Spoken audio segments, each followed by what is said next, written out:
Adam Cella. I think it's a travesty, actually, that we haven't spoken until now. You'll be episode 129 when this airs, and I've known you for maybe a decade plus now from the MMA scene. When I was coming up as an amateur, I was aware of you, and then when I eventually made the move to Finney, I started training with you. So thank you for being on, man. Thanks for having me, man. I know we've tried a couple times get this on. Talking back, first time kind of met you. The first time I saw you, you fought. I never knew you. You went out and you beat someone up. Cool. But it was what you said on the microphone afterwards. I don't know what you said. I don't remember. But what you said was something. It was very catchy. It was like wrestling, right? And I was like, this fucking guy can talk. And then I think I even might have messaged you on Facebook and said, dude, that impressed me. Not that anyone needs my approval or anything like that, but I was like, this guy's got it. And I never forgot that. I think what you're talking about is like the marketability or like the setting up for the next fight, like the showmanship. Yes. And that, that lacks with a lot of people, obviously. Most. But it was confident, not arrogant, right? So it's like I say, now, don't get your head big. I'm not going to say you're Conor fucking McGregor. But it was like with him, right? When he had confidence before he had arrogance, right? And it was like you spoke confidently and it wasn't arrogant. And you would just want to fight, not in like it was dominant, but it was nothing like not first round KO. You didn't do a backflip into a triangle or nothing crazy like that. But it was like, okay, this guy's got it, and I was like, I like this guy. But that was my first impression of you. It's funny that you say that because I did get that criticism. Like I remember when I was coming up as a pro, that was also the same time Conor was coming up, and then everyone started like, oh, you're just like a Conor McGregor nut hugger, and I'm like, guys, the only thing that happened was someone put a microphone in front of my face. Like when I fought for Shamrock the first time, they were like, hey, do you want to come in and do like a pre-fight interview? I was like, yeah, sure, that sounds a lot of fun. They put a camera in front of my face and they said, okay, just be you. And I was like, all right. You asked for it. Yeah, just don't censor me. You know what I mean? And then like, boom, I think that first one when I fought Cortavius had like 15 to 20,000 views on Facebook. And I remember that was the easiest time I ever had selling tickets. Yeah. And before then, mind you, I was always that cunt. I was always that. I still am. Like, I've never changed. The only difference was, like, when I was coming up, no one cared who I was. No one knew who I was, so no one put a camera in front of my face. Yeah. Or if you would have got me after my first fight, I'm like, I'm the best thing since sliced bread. Y'all ain't never seen a guy like me. So I say that because, I'm glad you brought that up because it is actually something that I think is lacking right now. I was having the conversation with, I want to say, Jim Jenkins. I don't know if you know who Jim Jenkins was. He was a promoter back in the day. And we were talking about how the fighters technically have never been better. Like they're just so superior than we were. And the kids that are coming up now, like a Talon or an Austin Bashi, and these guys are just so astronomically dangerous compared to where we were at that age. However, I feel like as a whole, like as a market, like from the UFC on down, it's just like, it doesn't need to be pro wrestling, but get me invested. Well, yeah, and that's so. Jump back to what you just said about when we fought. So I think of like eras, right? The jiu-jitsu I have now, and I've said this to a bunch of people, and Jordan Dowdy, who's been on a few times, one of my better friends in the world right now, right? Right now. Well, yeah, he just got to say something sideways and we're going to have a problem. Well, tomorrow's a new day. It is. But no, like I told him, I said, if I have the jiu-jitsu I have now, back when I was in the UFC, I would have been top 10. I guarantee, I have no doubt in that. But in that era, you give me the jiu-jitsu I have now with my ability back then, today, not a fucking chance. Not a chance. These kids are so good. They're training, like you just brought up Talon. The kid's 14 years old and is, I say he's like a LeBron James, right? He's a freak. He's a 1 in a million. I just hope he stays healthy and takes his career where it can go. He's the epitome of what can go right when genetics meets the neighborhood behind you. So like, absolutely, he's got the father, the mom, the training partners, all these other stuff, and he's been touched by God genetically. Thank you, thank you, mom and dad. You know what I mean? No, to be 14 years old and like he's like what 6'2", for sure, 200 pounds. Yeah, he's a big boy. I remember when you met him, you were like, he's not even in high school yet. Yeah, no, I don't even know if he's got pubic hair. I don't know what happened. Right. Just wanted to take a second to pause the action and just tell you guys thank you so much for consuming our content. Easy Talk is a passion project. This podcast is just a bunch of like-minded people coming together to produce some cool stuff and talk to some cool people. One of the things I would very much appreciate is if you could possibly like the video or subscribe to the channel. just because it helps us in the algorithm and ultimately to grow, to get more exposure to everybody, including ourselves, and ultimately just make a better product. Take a second. I'd greatly appreciate it. And on with the show. Right? Like, just don't ask them. Don't ask to see it. His dad got mad at me. Anyways, so, but no, like you talk about the era now, like you got to have the whole package, right? And one of my favorite people in the whole world is Evan Elder, right? He's been on before. He's just one of the best people you'll ever Yes, meet. and I say this is, I say problem. It's not a problem, and I told him this. Him and Grant Dawson have the same issue. These guys are exceptional talents, and they can fight anyone and beat anyone. Dakota Bush, but too. they don't say crazy shit. Well, it's not even about saying crazy shit. You don't say stuff that you remember, right? That's the problem. Is like Evan wins. He will go through and start someone.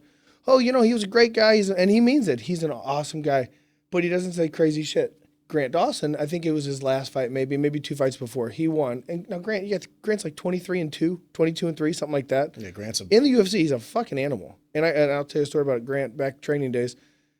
He finally said something that people remembered about his wife with the quarter. Yes, see, you already know. And it went viral. And everybody's like, okay, but like that's Grant, right? Grant and Evan. When I trained up in Glory with Grant, I said I have a guy named Evan that you guys are fucking twins.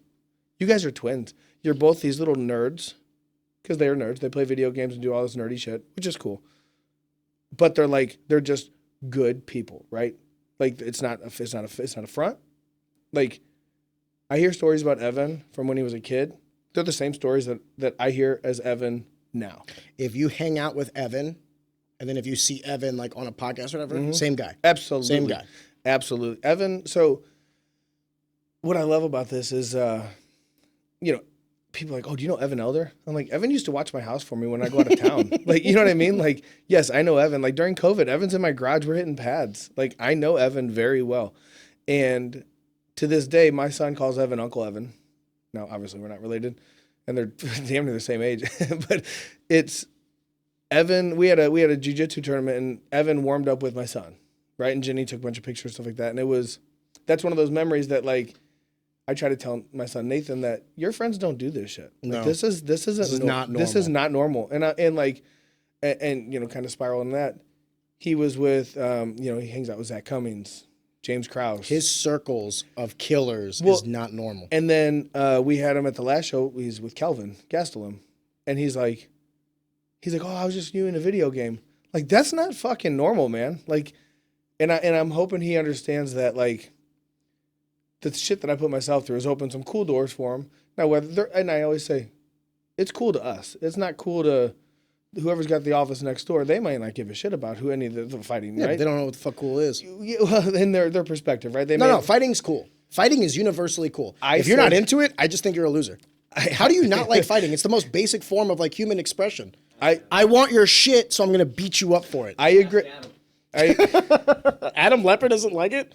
Oh, I need to fire him. Sorry. Oh, he's another producer of mine. Oh, but I agree that like fighting is the most barbaric thing, and I've said this 1,000 times. I'm like I walk into a room and I'm like, I could beat most of these people up, so I don't really care what they think about me. Chances are I cannot beat everybody up. But in my head, I think you'd be surprised if you walked into a restaurant with 100 people. Well, in my head, I think I can, but I don't know who's sitting here. Fair. Like, you know what I mean? I've been beat up before. How do I know the guy can't beat me up? I think that's the humble. It is a humility that will inevitably come through combat because you will inevitably be the nail at least as much as you're the hammer. Yeah. So it's not necessarily that the way you think is incorrect. In fact, I think it's probably the correct way to think. But your humility is coming from your experience as well. Mm-hmm. And I think if you were 25 again, you wouldn't think that way. And I think that how dangerous you are has actually probably never been at the level it is than you are today. Yep. But your humility is also at a level that it's never been until today. Well, I've also never been in a street fight. Never in my life. Really? Never. My first fight I got paid for on ticket sales, but it was a kickboxing match at the Stratford Inn, which is just right down the road. Used to be right down the road. Yeah, it's gone now. Rest in peace. Yeah. There go some good memories. But yeah, no, I had never been in a fight. That's why when I started fighting, my mom was like, I started kickboxing just to lose weight, right? I was a fellow fat kid. And I was like, hey guys, I'm gonna take a fight on, I don't know what day it was, January 15th, I don't know. And she's like, really? My dad's like, you're joking. And we print up the poster, And he's like, no shit. And I was like, yeah, it's pretty cool. I'm doing that. Yeah, and then I went out and I have a picture of myself in my kickboxing pants and this Ryan Cabrera looking highlighted hair. And I remember. What year was this? Oh God, 2008. No, it was before that. It was 2006. Where the frosted tips were in. 2005, 2006. Yeah, and I went out and I fought this dude and I beat him, and I was like, and I broke my nose. And what's the one thing you don't do when you break your nose? Blow. Yeah. And I was upstairs and I was like, God, my nose. They go, don't blow it. I was like, what? Oh yeah, and my nose has been fucked since. But those are just like those core memories, right? But I was like, I've had over 100 something fights but never won in the street fight. I've never even been in a pushing match. I've never been close to fighting. Ever. I think I wouldn't necessarily consider that like a detriment, though. No, it's not. It's not. I'm proud I think of that's it. actually like. But that's where I say I'm like, I think I can beat everybody up, but what if he picks up, like, I can fight you if we have 5-minute rounds and I know it's going to be 3 minutes and this ref's going to tell you to stop hitting me if it's too much. But what's going to stop you from picking up this plant and hitting me in the fucking face? Your fist on my face before I pick it up. But I'm just saying, like, who knows, right? Like, Fair. I think I acknowledge and agree with everything you're saying that like a real fight, a true scrap is like there's many variables. You can bite, you can nut shot and all the eye pokes and all this sort of stuff. But what I'm saying to you is, and this is not like I go out and like look for street fights or whatever. That's not what I'm saying. Yeah. But what I am saying is I think you already know this deep down. You would be greatly surprised at how ineffective the average man is at defending themselves. I agree. I see these fights online all the time. And you're like, and I'm like, what the Jesus fuck are Christ. you doing? And I agree with you. I think we're on the same page. But I'm 40 years old. I don't want to get tested ever. I'm with you. I'm 32. Like, I don't want to get tested. I'm done. Like, I carry guns now. I don't. Well, that's everybody does. Everybody carries guns. And we had a shootout down the street from my office just last week. And I'm like, Do you guys downtown or down South Broadway? Yeah. So it's God bless you, man. South side. But no, it's a rough area. So I actually just bought another one for like the office. I saw this lady just posted like some video on Instagram or whatever, and it was like the kind of like the darkest meme. She was like, "Man, when it's snowing in St. Louis, like when there's like the roads are basically closed because of all the snow, she's like, it's so peaceful downtown. There's no shootings, like everyone's inside, everyone's just trying to keep warm." And I'm like, man, that's kind of dark. She's talking about like how peaceful it is to walk down Washington Ave last night. Well, and it is a sad thing because St. Louis is a beautiful city. It can be. It used to be. But the problem is there's just so many shitheads that like ruin it for everybody. That's the problem. Like, come to my office and sit up front. I would make the argument that 20 years ago, 25 years ago, the landing was like safe. Relatively safe. You could go downtown and have a good experience. And I think it's a prime example of how given, like when we say like, oh, voting doesn't really matter. No, it does. It matters in your county representative. It matters in your mayoral race. It matters like in all forms of government. Like across the board, it matters. Yeah. Because at some point, someone then will have the levers of power. And then there's always a correlation between either good times and bad times and those in charge. Yeah. And you talk about the landing. You had Mike Green on last week or whatever it was. Mike actually got me into fighting. But I remember he was the Heartbreakers. He worked the Heartbreakers. That was like, and he told a couple stories about him fighting people. I have never heard of a more bad motherfucker than Mike Green in my life. Like, even to this day. Like, one of my main training partners, Kevin Engel, hardest person to ever punch me in the face. I think my brain damage and all my CT stuff is I should give Kevin a bill because he fucked me up so much. Like, you talk about being the hammer and the nail. He beat me from corner to corner for 6 months straight. I sparred him one time, and he hit me with an uppercut that lifted me off my feet, and like I felt lightning from like my face to my toes. And it was the first time, like when someone said, "Oh, I got sparked," I'm like, "Oh, that's what that means." Yeah, no, Kevin. 8 years into me training, Kevin Engel was the first one that fucking like, and all I thought to myself was, if he hits me with another one of those, I'm out for a while. Well, that was so Kevin. He didn't even. By the way, sorry, Kevin. He didn't even hit me hard. Like, he was just kind of like flowing, and then I just kind of like ducked into it. I mean, he just like, I was like, oh shit. No, Kevin. So Kevin he's the prime example of you have power or you don't. Dude, his hands are stone. So he's in my wedding, one of my best friends in the whole world. Him and I, we would spar, and I remember one time we were in the cage, and a coach at the time, to be unnamed from me, he was like, whoa, are you guys mad at each other? And I was like, no, why? Kevin's like, well, he hit me kind of hard first. I'm like, well, it's because you threw a jab a little stiff. And then it turned into a fight again. But I remember Every sparring round ever. well, and I remember one time we were training towards the end of both of our careers. I had fought Kyle Kurtz, and Kyle Kurtz had beat me twice. The motherfucker is my kryptonite. Armbar. Well, so I firmly believe I am better than Kyle Kurtz at this sport. But the first time in Bellator, I beat the shit out of him, and he caught me with an armbar. Awesome job from Kyle. Like, and I don't take anything away from him. You throw it. It's not like a lucky punch. He threw up an armbar. He got it. I tapped. You win. Awesome. The next time we were fighting, we rematched for another organization, and I slipped on a mat and fell right into like a triangle armbar. First round, we were dry, and I looked over at Luigi. He's like, fuck. I was like, fuck. I was like, I can't get out of this. And Kyle's strong as shit.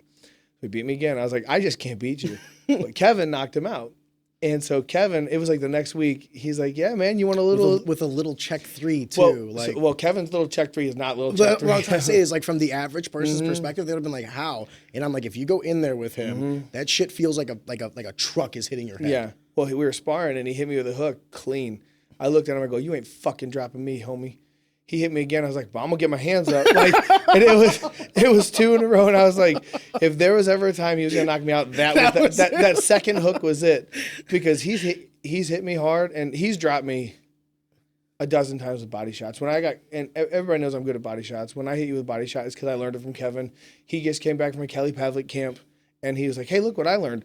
Boom. And I was like, oh. And I was like, my soul just left my asshole, I think. It was rough, dude. Body shots are the worst because you're still conscious of you giving up. And it's not even you giving up. It's like your body just, the best way to describe it is your body crumbles. Like the way you can tell your hand move, open, close, when you get hit with certain body shots, when that liver collapses. You seize up. Yeah, you're like, get up, stand up. And your body's like, no.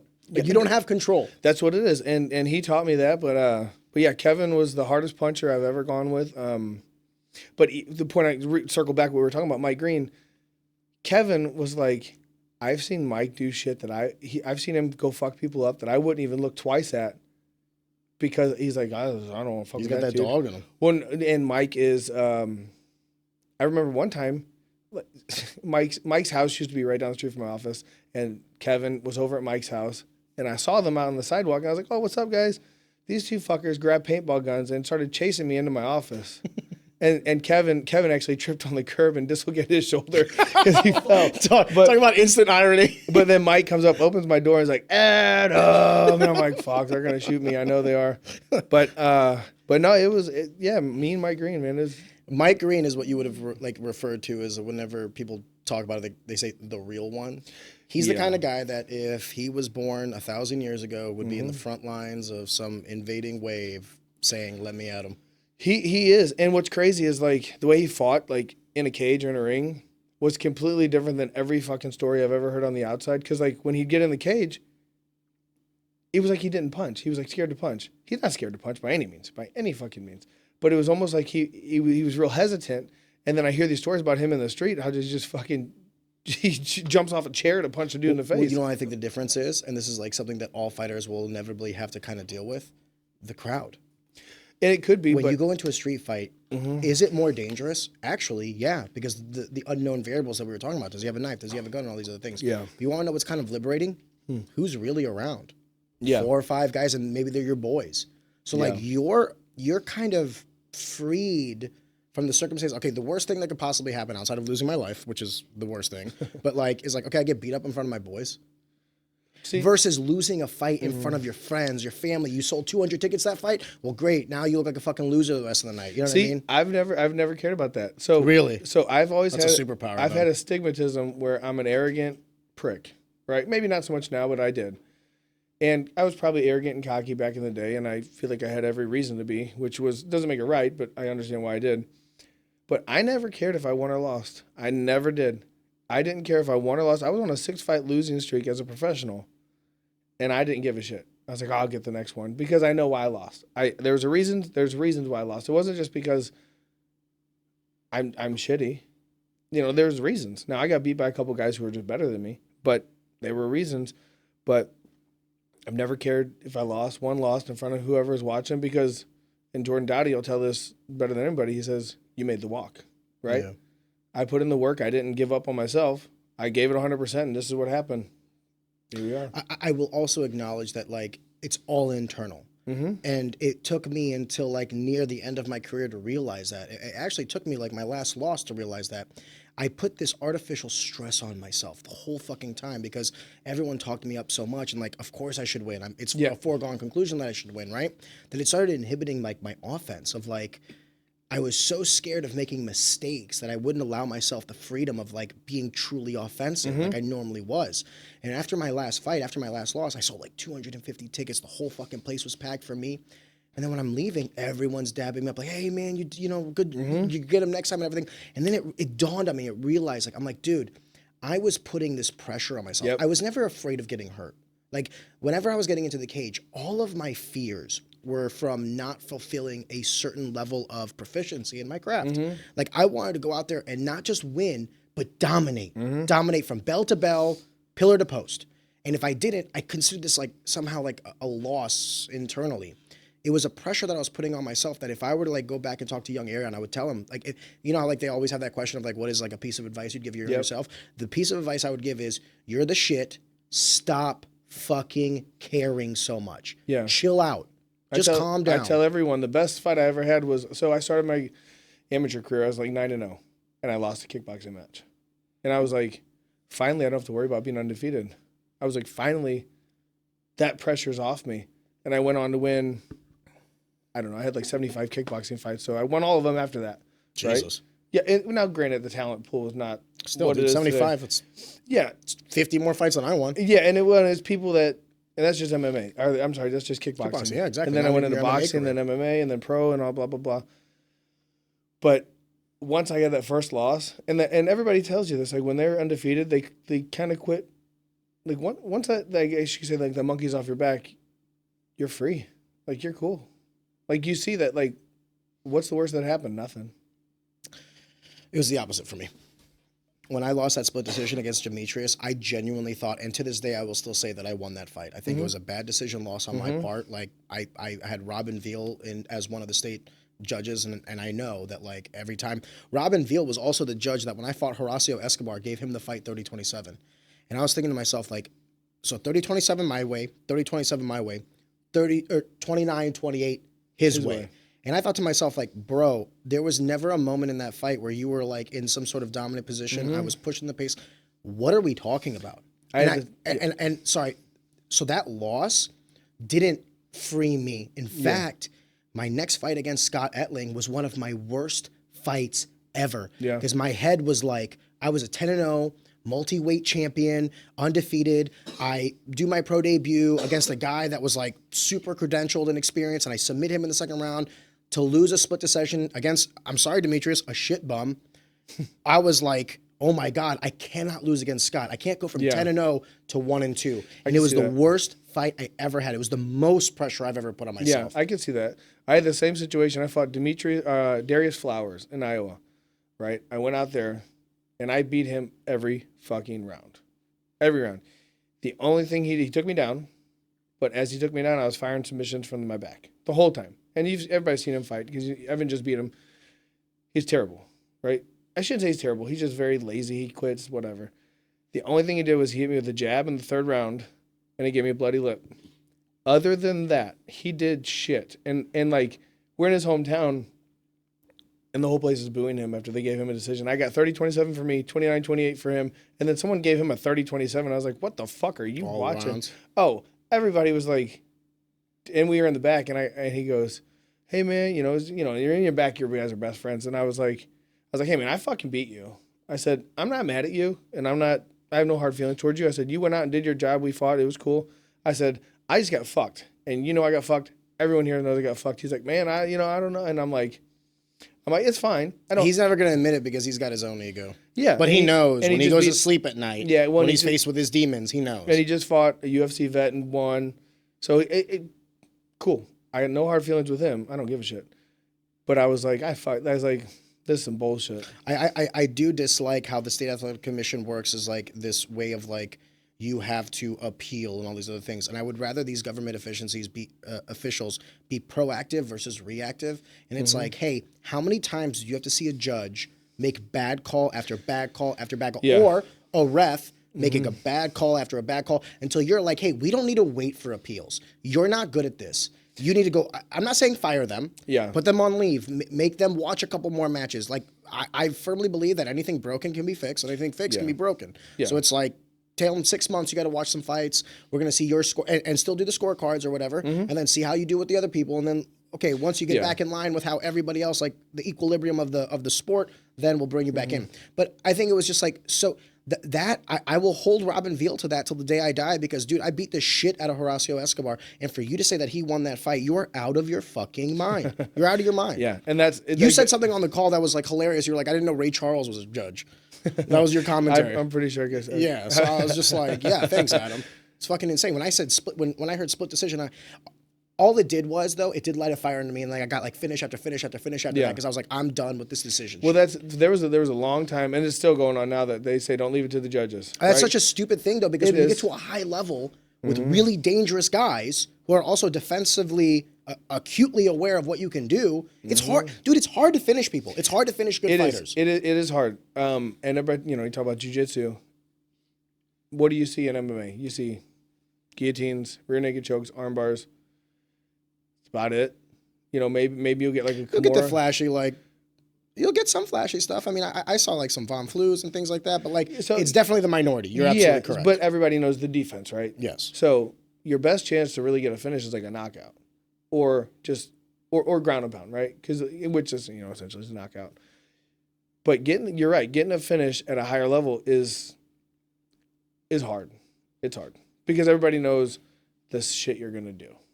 Not just that, but like the quality of the caliber of fighter that you're getting. I often said that like, oh, he's a tough guy or this. These are no longer accolades at a certain level. Like when you're an amateur, like 3-0 or whatever, this guy's tough means something, right? Yeah. But when you get to like 5-0 as a pro, everybody's tough. Everybody's fast. Everybody's good everywhere. At least proficient, right? Yeah. So these stop being like exceptional qualities and they just start being the barrier to entry. So it's like, well, when you fight an Austin Bashi or when you fight, some of the guys that I fought, it's like I knew after the first round of some of my fights, I'm like, I'm not going to finish this guy because I just hit him with my best shit. Yeah. He ate it. We were dry. I was fresh. I'm only going to get more tired. I'm only going to get more lazy. I'm only going to get more sloppy. So unless I catch him with something out of luck, I'm not finishing this guy. I've had fights where like after the first minute, I was like, well, we're going the distance. Oh yeah. No, I don't have a lot of decisions. Were you finish or be finished kind of guy? Yeah. I just always push the pace. That's always been what I always liked. Was the one thing you're in control of is what kind of shape you're in, right? I think it's a little genetic, but I also think you push yourself. Like everybody's like, what's the best way to get in shape? CrossFit. Okay, that's cool. Get you in shape, great. But you're not doing a CrossFit competition, right? You're fighting. Go hit pads. Go grapple. I ran to keep my weight down, but when I ran, if I was fighting 15 minutes, I would run for 20. And I remember when I started camp, in 20 minutes I would get like 1.7 miles in, something like that. By the end of camp, I was at like 2.6, I was almost at 3 miles and shit. Like I was getting to where I was like a 7-minute mile. And a big guy at 185, 210 pounds at the time. That's not slow, but you pick the pace up as you're going, right? You just push. Same thing with hitting pads. If you hit 5 rounds today, hit 6 rounds tomorrow, and then or next week, and then the week after, hit 7 rounds. Push yourself, but like when I hit pads, I hit hard and I hit fast every fucking combination. What's the point if you don't, right? So that when you're fighting, you can start pitter pat and it's a little easier. That's actually an interesting, if you don't mind me transitioning this, is you were known as like more of a striker guy, especially when you were fighting in MMA. Like it was, I'll tell you some of the compliments you got like behind your back. Like everyone acknowledged that you had good hands. Everyone acknowledged that you had good stand up.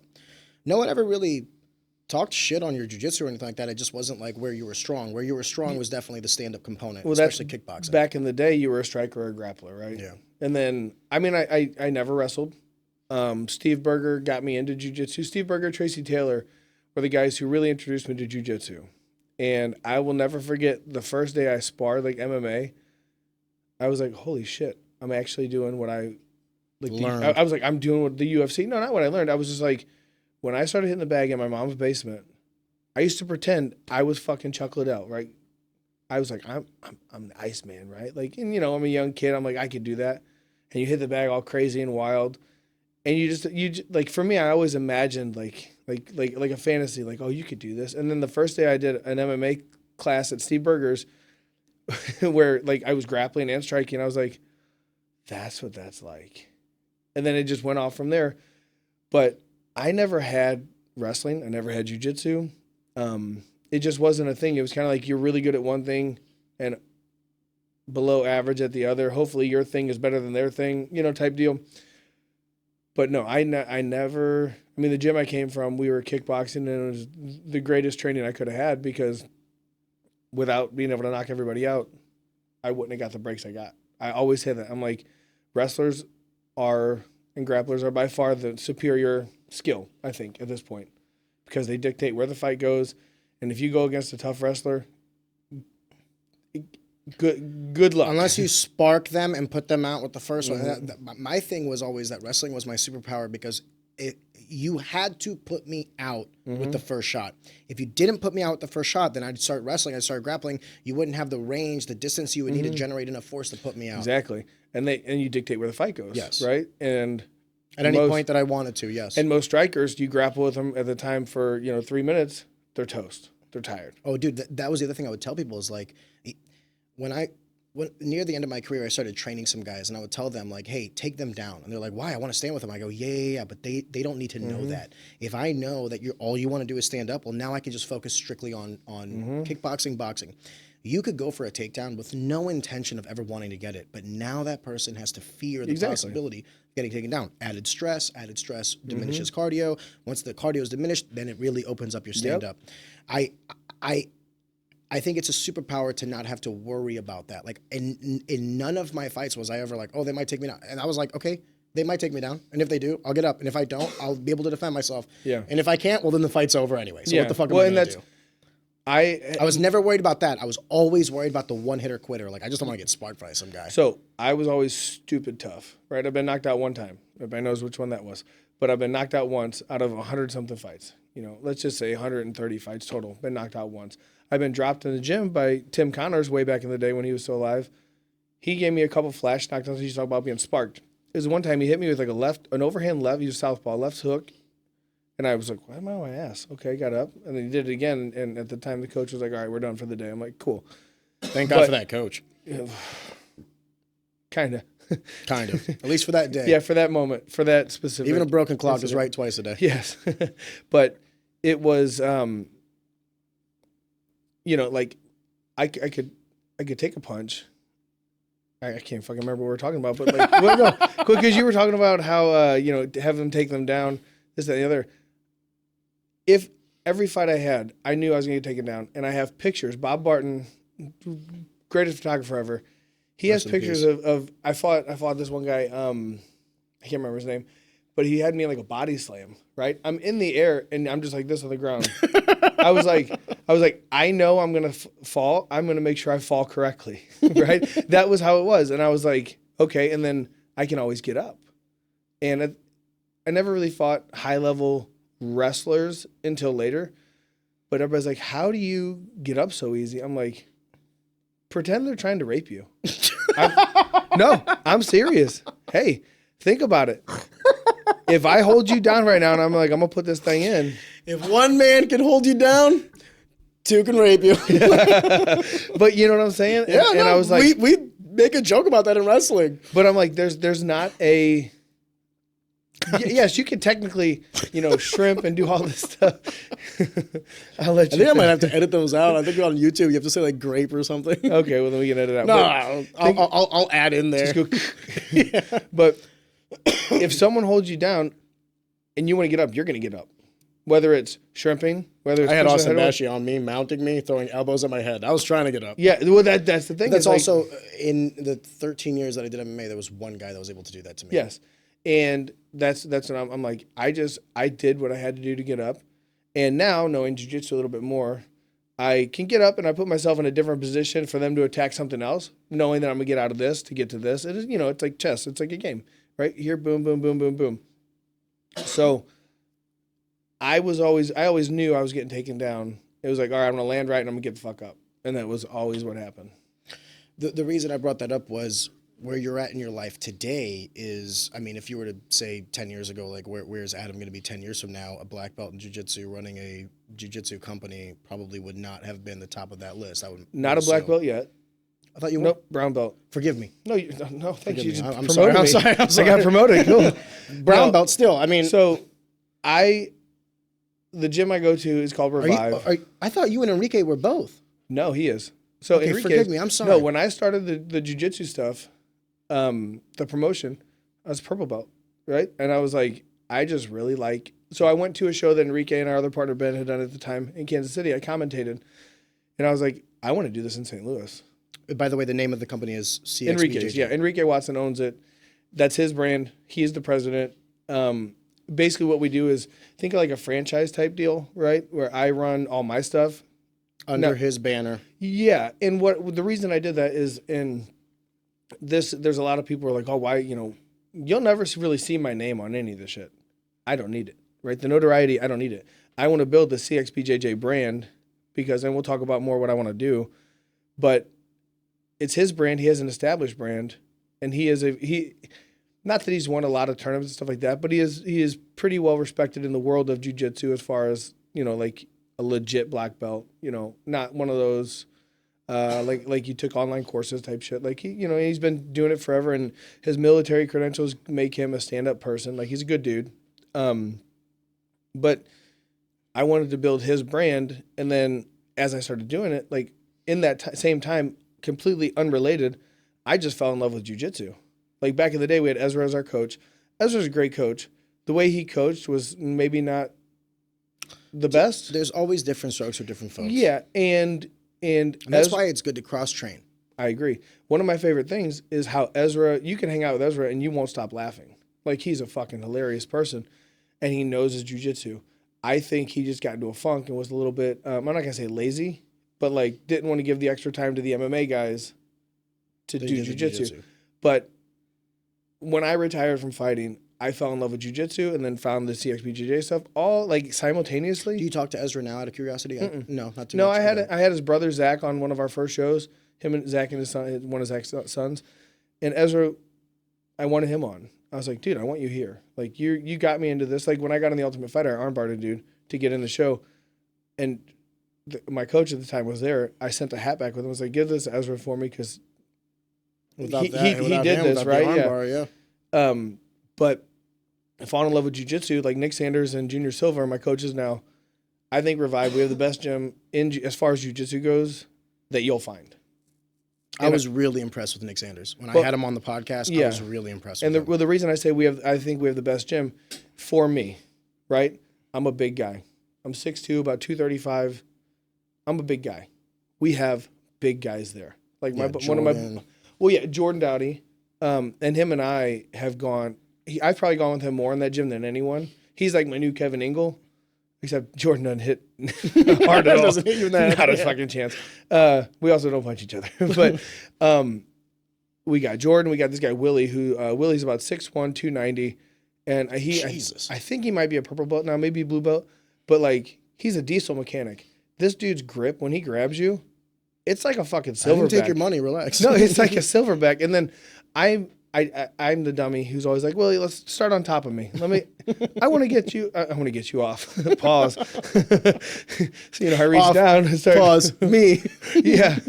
So I'm always, and that's how I like to work, right? But doing so, all the shit that I'm learning, I'm trying to use. I put myself in bad spots to don't work out of it. Like I don't want to always be the hammer. It's unrealistic to life. It's not how you learn, right? And at our gym, I can go in there any day and have a day where I just go in there and smash white and blue belts all day long, and I walk out feeling like I'm the fucking king. But I don't. My ego doesn't allow me. Like, we have a guy named Matt Green there, who Matt Green is probably the best athlete I've ever met as far as, like, genetics. Grappling. Genetically, yes, but this dude he's got the best work ethic I've ever seen. The only person I've ever seen work harder, and I've never seen in person, is Michael Chandler. Just on videos. Matt Green is the guy he's about 6 foot, 6'1", right now, probably 220, but runs like sub 6 minute miles. He can do, if I said do 1,000 pull-ups, he'd go, okay, cool. And probably rake off But then he wrestled at Lindenwood, and he's the only guy I know that coming from a wrestling background gets his black belt, and like before he got his black belt was like giving Nick runs for his money. Nick's fucking good. Yeah. But then like now he will submit Nick, and Nick said this was just recently, he goes, now he just plays with me. He's like, it's fucking bullshit. He gets me in something and lets it go. And I was like, damn, dude, like that's nuts, right? But like I'll see Matt sitting out because people are scared to go with him, and I'm like, fuck it. well, yeah, and like, so Matt just came off shoulder surgery. He's How old is he, out of curiosity?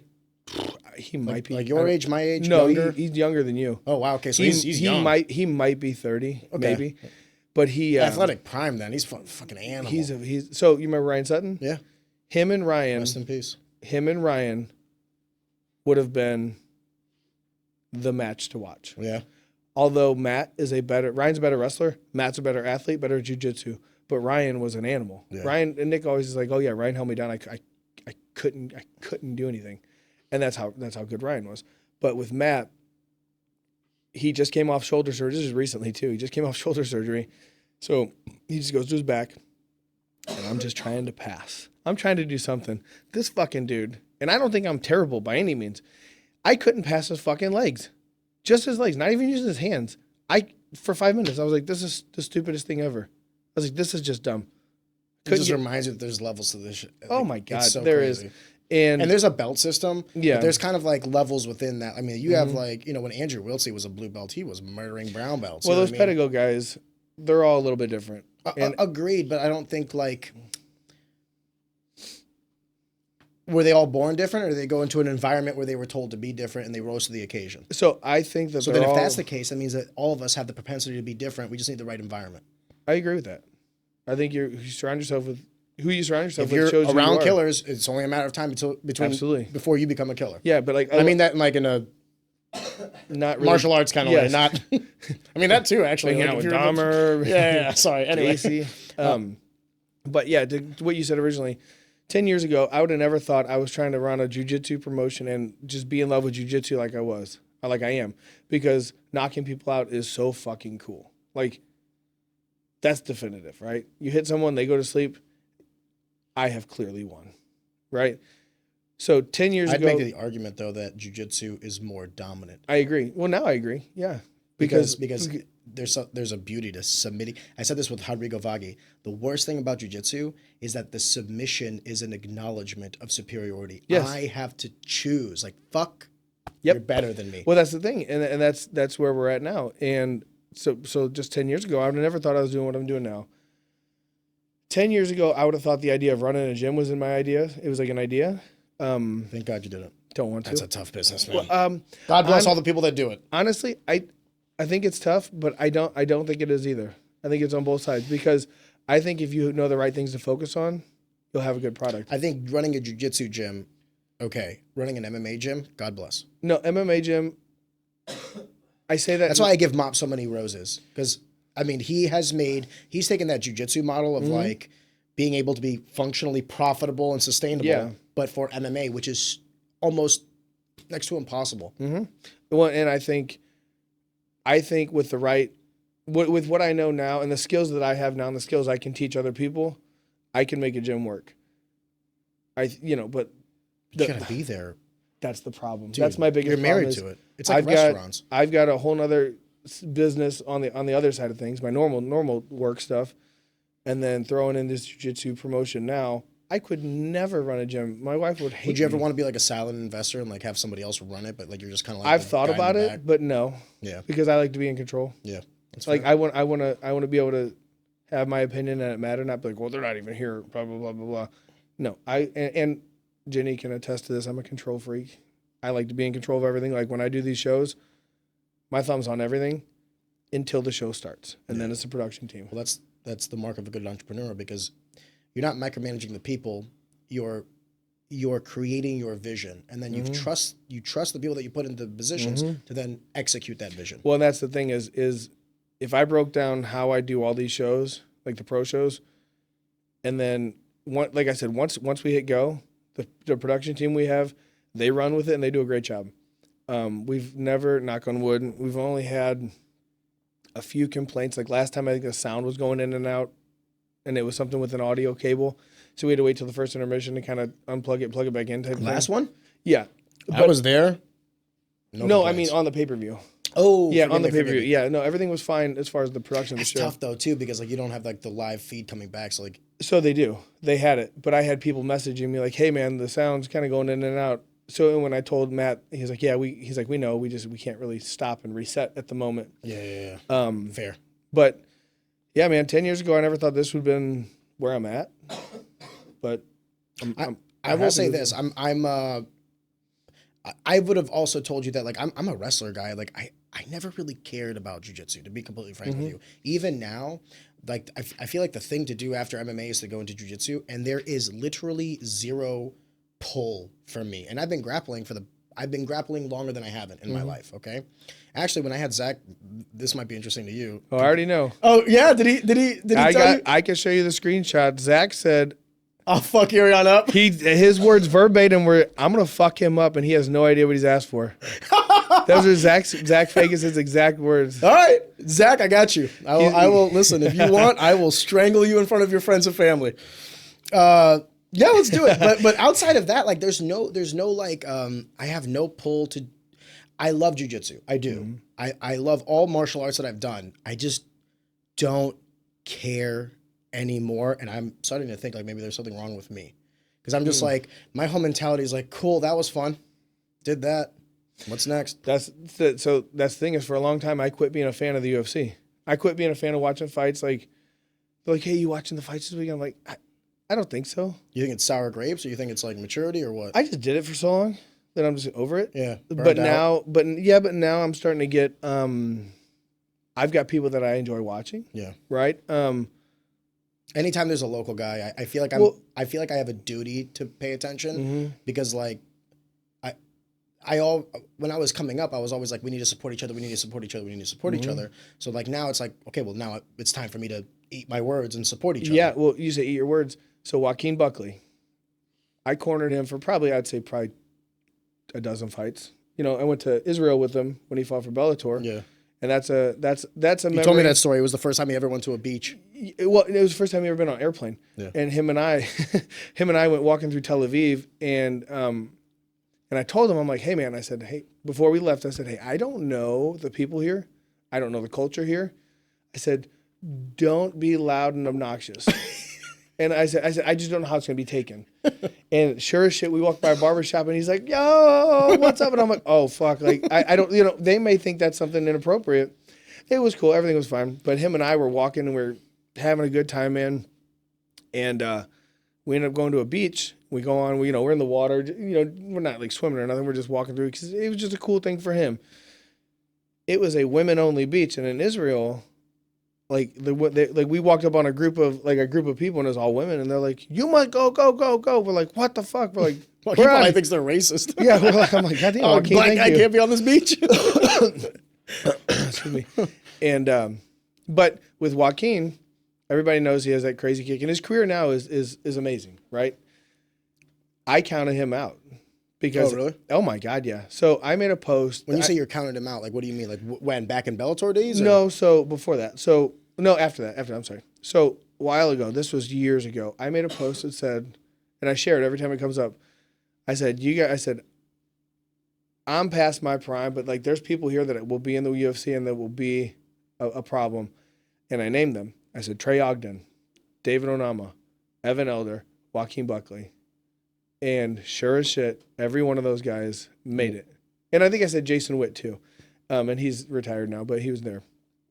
And I share it because, like, I feel like I have an eye for this talent, right? Like, you see it, you're just like, okay, there's something there. But with Joaquin, he was kind of getting in his own way for a while, right? And he had some troubles with, some things back then. That made it sound really, really bad. Nothing illegal. No. He was like getting in his own way, right? Yeah. And I even told my best friend Corin, I was like, sadly, I think he's messing his own career up. And then he got himself into LFA. And then after Bellator stuff, he got himself into LFA, then got himself in the UFC, and look where he's at now. And I I saw him at a Cardinal game when the UFC was here. He was throwing out first pitch. And I told him, I said, hey, man, I'm so proud of you. And he was super cool. I think Joaquin has matured exponentially from where he was. But I said, I'm so proud of you. Like, I really am. And I counted him out, and he has proved me wrong. And I'm man enough to say, like, I was wrong, man. Like, when you say you counted him out, though, forgive me. Like, what does that mean? Like, when he got to the UFC, when he was in LFA? Before that. So I never thought he'd get to the UFC. Okay. I thought he screwed himself with his attitude, with the way he conducted himself, with the shit he says.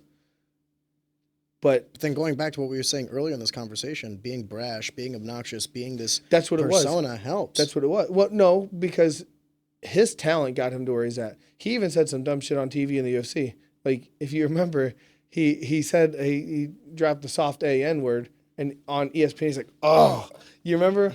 And Good thing he's black. He can get away with it. Yeah, but that was, but that's like his obnoxious, like you were saying, brash attitude. Now, I think there can be two things, though. Perhaps you'll agree with me or disagree with me. I think there's the persona that is like the visual appeal to the general public, but then there's also the way you conduct yourself in the backstage when you're discussing the actual part of the business. And I think that like you can have both. Like, you can be the obnoxious, whatever, the over flamboyant personality, but then I'm just devil's advocate here. There could also be that part that is also like, is Joaquin easy to work with? Is he saying yes to every fight? Is he showing up on weight? Is he delivering? It's like, because me and Chris Craig were talking about that. I remember there was like a stint where he was like, I think like 500 in the UFC at 185, not 170, but like early on in his career. And he had just lost to tall black guy, forgive me, tall black guy. I forget. But anyway. Kevin Holland? Kevin Holland. Kevin Holland was his first fight. He had just lost to Kevin Holland, and then it was like back and forth, but like it was maybe like 2 years into the UFC, and he was like about 500, right? Yes. And Chris was like, man, I don't know, like all this about Joaquin. And I go, listen, man, here's the one thing you can't say about the guy. He's showing up on weight. He's having exciting fights every fucking time. Kill or be killed. I was like, I'm sure Dana White's creaming his pants at Joaquin Buckley. Yeah, so the problem with, at the time, and this is, I wasn't there, so this is my assumption. The same obnoxious, when you say easy to work with, very hard to work with. Like, but don't you think maybe he like matured past the LFA? He did, 100%. Yeah. He matured, and we talked about it's good when he had kids, right? Started having babies. You mature. It's a difference. Oh, yeah. But seeing him now, he is 100% a fucking superstar. The way he carries himself, the shit that he says, he proved me wrong tenfold, right? Tenfold. Like, I had that Kelvin Gastelum seminar. He showed up. Now, he didn't pay the money to do it, so I'll be waiting. But the old Joaquin rolls up in a nice car with a Rolex, wave the fee. Well, he brought his own camera guy, the same guy that always does this stuff. And the old Joaquin would have made that day about him. Like the old Joaquin, and this is how I feel, would have came in and tried to fight Kelvin. Like, oh, why don't you fight me next? Oh, right? Gotcha. I know what you mean. Like setting up the next fight. Yeah, but he came in and learned from Kelvin. Afterwards, did a little Q&A session. Asked very respectful questions about Kelvin's career. Nothing about his career. Not a single thing about him. He helped the other kids that were in there. I had this guy, David Garcia, who just fought on Guns N' Hoses and won. David was in there taking the seminar, and he's working with Joaquin. Joaquin's working with him. Total class act. Excuse me. 100% stand-up dude. And, like, he had proven me wrong way before this, but this just solidified that, like, I really want him to win a world title, which I think he will. I think he can. I think he will win a world title, and I think it's going to be fucking hard to take it from him because, and I say this, you've trained with him. It's hard to fucking train with that guy. It's hard to find someone who does what he can do. He was the one guy that I ever sparred that There have always been sparring matches that I've had with like dangerous people. Mm-hmm. But I will say this, that when I sparred with Joaquin, it was excellent rounds. And, you know, at the time, Eric was like training me in stand-up and also training Joaquin. So like we had kind of like similar styles, especially in the sparring. But it was the only time where I was like, I cannot let this guy... It was just this air of dangerous. Like it was a sparring match, yes. Like to everybody else, they were probably seeing a sparring match. And all I was thinking was, if I give this guy an inch, he will take a mile and probably knock me out. 100%. I was on edge. It felt like a fight. So yes, but it wasn't the tone of a. It's hard to describe this because it's not like we were fighting. Like if you were to ask Joaquin would have told you it was a sparring match. What I'm saying is like the experience that I had with Joaquin. The only other guy that made me feel like that was Sean Woodson when I would spar Sean. Like I'm sure for Sean it was a sparring match, but for me, if I was not on, he would fuck me up. 100%. Does that make sense? Yeah. And I was treating it like a fight. Like if I wasn't on with Joaquin, he would fuck me up. So Joaquin goes hard. He's always going hard. I like that though, to be honest with you. That was kind of set the pace. Just let me know. That was kind of the problem with him was he goes hard. He hurt people. Like I've seen him elbow people with no elbow pads on. Now, okay, that's now. Did he mean to elbow or just kind of show it? Can I add a separate variable to this that we haven't brought up? When you were up with Joaquin, and I hate to bring like socioeconomics and all these other things, he was a young black man who probably didn't have a lot of the role models to help shape him as a young, full of testosterone, 100%. up and coming fighter, right? 100%. So like when you were cornering him, you were saying like in Tel Aviv or whatever, what is he, 25, 24? Young, yeah. You know what I mean? Dude, do you remember when I remember when I was 24, I was a little shit. So like I don't remember anything. Thanks, Uriah Hall. Motherfucker. It was like the Men in Black just zapped me with that thing. You know what I'm saying? I guess the reason I'm bringing that up is I think two things can be right at the same time. I think that everything you said could be right. And I think at the same time, perhaps it was too much criticism too early for a young man who was not prepared for that. I agree. Perfectly said. Absolutely. And I think now he's coming into his own. Where he's at now, I don't think he's even peaked yet. I really don't. Well, how old is he? I think he's my age, right? Like 32? Yeah. I think he's fairly like exactly young. My age, yeah. But like, it's what I was saying with training for someone like that. It's like training for Stephen Thompson or MVP, right? Or Sean Woodson. So I say this about Sean Woodson too, because Sean Woodson proved me wrong too. So to find a training partner that can do what Joaquin Buckley does, good luck. Good fucking luck. Now, the way to beat Joaquin, obviously we saw with Kamaru Usman or Logan Storley, is take him down, hold him down. But Joaquin... That's how you can beat anybody, though. Yeah, but Joaquin almost got Usman at the end there. Yeah. Like, he came back. You want to know what's the most dangerous aspect of Joaquin that no one talks about? Like, everyone talks about, like, his style in boxing. It's his cardio. 100%. I have never seen a guy that can... And this is, like... For Sean Woodson, his variable, I think, is also correlating to his weight class. The fact that he's so tall and long... It's such an advantageous position in that weight class.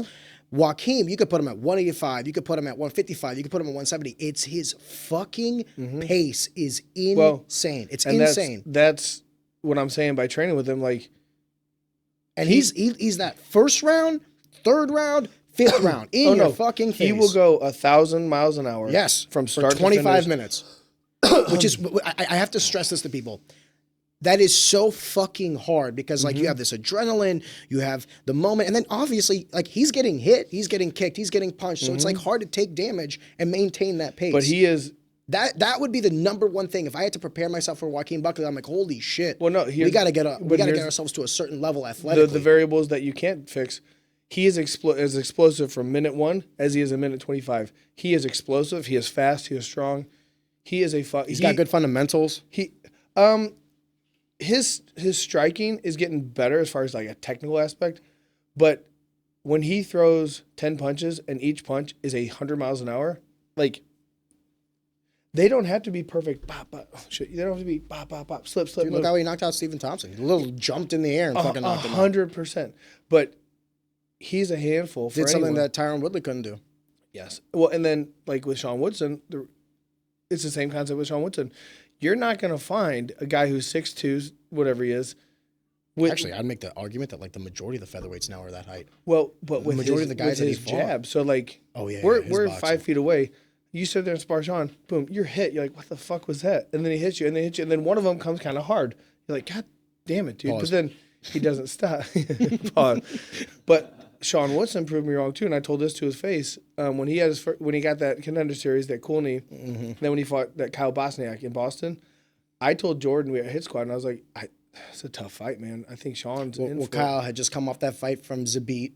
Yeah. And looked great. Even though he lost, looked great. And I thought the same thing. I was like, well, this is going to be a tough fight for Sean. Well, and Sean proved me wrong. And then it was like the next week when Jordan got back, I go, I opened my mouth, I put my fucking foot in there. And then I told Sean, I saw him at LFA whenever, who's the 125er with the mullet? Tim Elliott. No, let's call it. The black dude. Charles Johnson. Yes, Charles Johnson was the headliner here. And that was the first time I saw Charles Johnson fight, and he impressed the fuck out of me. He changed so much. I'm going to insult him, but this is a compliment. When I trained at St. Charles MMA, he was a shadow of the self he is today. Like when I saw Charles Johnson when I was training at St. Charles MMA, I was like, this guy is never going to make it. I was so superior to him. Truly, I was. Yeah. I have no problem saying this. Like I would beat Charles in sparring rounds and everything. And I was like, you're not going to make it. He changed so much. He went over to Thailand, and when he came back, a different human being. Now he is so fucking dangerous. Charles, every guy that we talked about, like Sean Woodson, Joaquin Buckley, and everything like that, if I were to equate Charles to something, he gets like my most improved. Like he went from 1 to 9 in the span of like 3 years. It is crazy how much he's progressed. Well, when Charles was headlining the LFA here at the factory, Sean sat at my table, and I was like, hey, man, I got to tell you something. I said, just want to get off my chest so I can be open and honest. I was like, because I won't say anything to you behind your back that I wouldn't say to your face. And I told him, I said, hey, here's what I thought was going to happen, and you proved me wrong. I'm very happy for you. Now, I would say Sean and I are friends now. I wouldn't say we're like best friends or nothing, but when I see him, we high five, and his gal and my wife's like, oh my God, Janana is like the greatest thing ever. And I'm like, fuck, hang out with her. Jesus, I don't know. Like, everyone wants a girlfriend. Yeah, I'm like, it's cool. But I was like, dude, you again proved me wrong. I always liked him as a person, liked him as a fighter. I remember We're talking about Sean Woodson, not Charles Johnson. Sorry. Yeah, I remember when Sean was a slightly huskier fella fighting a heavyweight kickboxing at Lumiere. Like guys like when Bo he fought Coons heavyweight, Bo Coons, holy but like shit. now to see where he's at, he's kept his fitness in shape. Now I would like to see him go up to 55. I think as you get older, cutting that cut's going to be tough. But even the problem is no one knows that more than them. Can I say something about both of us that I think we are guilty of, and it's going to insult you? Forgive me, but I'm also insulting myself. I think we overanalyze, and that's why we failed. So I think we thought about some shit that really, like, it makes sense for, like, a critical individual to take in all these other variables. But then when I look at the guys that made it, what did they do that I didn't do? They just said, I don't care. They sucked it in, and then they persevered through, and they all achieved that extra level. And I could sit here and talk about the doubts I had about Joaquin and Evan Elder and all the fighters, the doubts that I had in myself. I don't think they had those doubts. So no, Joaquin, to his credit, Joaquin from day motherfucking one has said, I'm gonna make it. I'll do it on my own, and he fucking did it on his own. And like, well, not really. When you say on your own, well, no one is self-made. So for a long time, he did not have a team. He trained himself. I saw videos of him at the fucking bus stop doing pull-ups, right? Now, was he riding the bus? I don't know. But I remember he had people that didn't want to train with him. He was kicked out of a couple gyms because of his attitude and the way he sparred with people. I say he did that shit on his own. Was this like, when was this? We're talking about like earlier, right? This was before UFC, after Gotcha. Bellator. It was after Bellator because he got kicked out of our gym for being kind of a prick. And this, that, and the other, but he did it, man. He did it, and it's cool. All these guys, they do it, but I never overanalyzed anything except for when I tried to when I was making 170. That was when I learned I am training for a weight cut, not a fight. And I tell these guys like Logan Jones, one of the number one guys I tell this to, quit cutting down to 135. You're a big, thick dude. You're gonna feel much better at 145 than 135. And you train at a weight where you're comfortable. You want to fight at a weight you're comfortable. You know what I'm saying? You don't want to cut 20, 30 pounds. Can I add a different paradigm to that? Sure. I would give him the same criticism I would give Sam Penites. You guys are 35ers. Stop being so thick. You're going to have to lose some muscle mass. So I think Logan's just big. I think naturally? I do. Well, then he might be a tweener because the problem is he is kind of short. I think he should be a 35er. He is short. But if that cut is killing him, that's the problem. Then try it at 45. Yeah, I mean, what's the worst that happens? Well, here's my thing is... You lose a fight? But I think Sam Penites is like one of the guys that like loves to lift. Yeah, he loves to lift. And I'm like, bro, you're 5'4", 5'3", at a buck 35. Like, once you start getting to the guys that are like, I hate to say it this way, better, your dimensions are not successful. Yeah. I'm sorry. No, and I don't know Sam. Never trained with him. I know he's talented. I know all these guys. But no, I know. And of if they Sam. disagree with me, hop on the podcast. Tell me I'm wrong. I know Sam. I don't know him like you do. But Sam was that guy who won all those Tough Enough titles, all that shit. And I was like, he's an amateur for way too fucking long. But he is like Danny Moriarty. Those are two guys that I thought that you guys could do something. Like, you're super talented, and they haven't yet. And not that they can't, and they won't, but like Danny, I thought Danny was like the next coming of age for 125ers. Really? I did. I think I see, because I watch him train. I've seen him fight. That same LFA card I just talked about, he fought and was in a shitty spot and came back and won. I think Dan's, I don't know if he'll disagree with me. I think Dan's problem has been not what's happened in the cage. It's all the shit outside of the cage. That is what I'm told. He lives a wild life. That's what I'm told. I don't know. I just know I saw him at a grocery store one time, and I fucking snuck up on him to see what his little fat ass had in his cart. It was healthy. We're good. I just came up. I was like, what the fuck you got? If you don't mind me taking the conversation back to CXBJJ, I've been to the last 3 or 4 of them, and over the course of time, I've seen you kind of make some like adjustments, increasing the size of the mat space and kind of adjusting the seating arrangement to kind of compensate for that. When we were discussing it, you were talking about like some of your vision for it, some of the things you wanted to do in the future with CXBJJ. What is some of that like that you feel comfortable talking about? Oh, you're fine. Just lift it. Yeah, you're fine. So, if you want to talk about it, yeah, if you I'm don't, not. then I've got one name I'll tell you off camera, just who's to all come to compete. Okay. and we're gonna be doing like a little partnership with them. Let's just say, when would you be announcing that, just in general? well, the event is April 11th, Okay. so that's the next one. I booked the date for April 11th. I've got to go. I'm actually flying down to Houston, that's to meet with him. That's not he doesn't live there. That's just where we're meeting. But I'll just say he has a lot of gold to his name, and then when I tell you it is afterwards, you'll be like, oh shit, no, you're right. So, but bigger or smaller? size wise, Yeah. small guy. I think I know who you're talking Okay, about. so but Black. no comment. I already know. Anyway, continue. I can tell you right now you're wrong. Because you're thinking Demetrius Johnson. No. No, because I would love to have him. Yeah. Which I do have his phone number now, so that could be a thing. But my goal is to bring bigger names for people to not only see grapple but to meet them, right? Like, I'm sure there was a bunch of people that bought tickets, and I hate to say it this way, just to see Calvin Gastelum. They did. They might not even necessarily be jiu-jitsu fans. When I first made this card, it was Anthony Smith. Anthony had to have back surgery. He still wants to compete. So I will reach out to him and see if he wants to, right? And that could be The next match. maybe. No, when I say the next match, forgive me, like the next big name. I Yeah, didn't mean to say but, match. But it just depends on his back is. Excuse me. And he's on every single UFC broadcast now, so it depends on his schedule, right? But I want to be bringing these events where I give people opportunities, right? Now, every card's a little bit different. I do have some repeat people, like Anthony Bird. I have him on. I like him. He's an awesome dude, right? But when I say he's awesome, behind the scenes, he is promoting everything. He sells tickets. Now, nobody really sells gangbuster tickets, but it's jiu-jitsu, so I don't expect that. But he seems to really love competing, and he's getting a little bit older, so he wants to compete till he can't. And I like those guys, right? Guys who just seem to really enjoy doing this. To where I do it because I want to have fun. I don't want it to be a burden. Like, I'm not going to be like the other promotions where, like, you got to sell this many tickets. Tickets. Tickets are the way to make money. Like, you've been in the fight game forever, and you know that you got to sell tickets. You got to have sponsors. But when you start making people sell tickets, it's not fun for them.